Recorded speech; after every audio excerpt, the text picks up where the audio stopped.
वर्धा के सावंगी मेघे थाना क्षेत्र के सिकबेड़ा इलाके में चल रहे जुए के खिलाफ कार्रवाई करने गई पुलिस पर तलवार से हमला किया गया।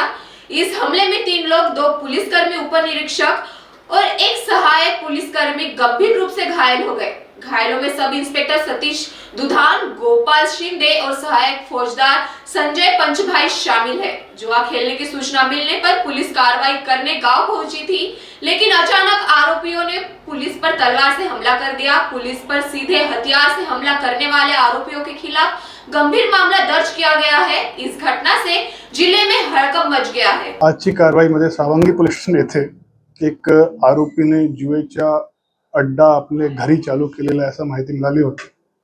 त्याच्या लोकेशन जवळपास ग्रामीण भागाचे बॉर्डर एरियावर एक बेडामध्ये होता। त्या ठिकाणी आमची टीम रेडसाठी गेली होती आणि रेड सक्सेस पण झाली, परंतु त्यामध्येच जुगार खेळणारे आणि ते आरोपीचे घरचे काही लोकांनी पोलिसवर हल्ला केलेला आहे। त्यामध्ये आमचे पोलीस कर्मचाऱ्यांची उंगलीवर, बोटावर जखम झालेले आहे आणि त्याची नंतर आरोपीला ताब्यात घेतले गेलेला आहे। काही आरोपी त्या ठिकाणाहून फरार पण झालेले आहेत, त्यांची शोध सध्या चालू आहे।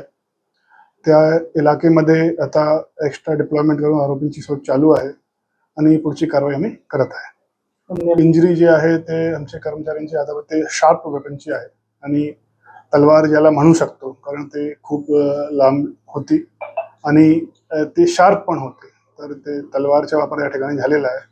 आणि इम्पॉर्टंट बात आहे की ते तलवार त्यांनी घरात लपून ठेवली होती आणि घरची जे महिला सहभागी होते त्यांनी पण आरोपींना ते तलवार लावून दिली होती अशी प्राथमिक माहिती आहे। हे क्रिमिनल हे मुख्य आरोपी भावरी म्हणून आणि त्यांच्या कुटुंब म्हणजे त्यामध्ये त्याचे अजून एक भाऊ आणि अजून एक तिसरा भाऊ, ते तिघांपैकी दोघांवर भरपूर गुन्हे दाखल आहे। त्यामध्ये तसेच ते फेस्टिव्ह सीजन आहे आणि पोलीस या ठिकाणी किंवा दुसरे बंदोबस्तामध्ये बिझी असणार, तर याचा फायदा घेऊन त्यांनी ते जुएचा अड्डा चालू केला गेला होता असं माहिती मिळाली। वर्धा से सतीश काड़े की रिपोर्ट, महान्यूज 7 नागपुर।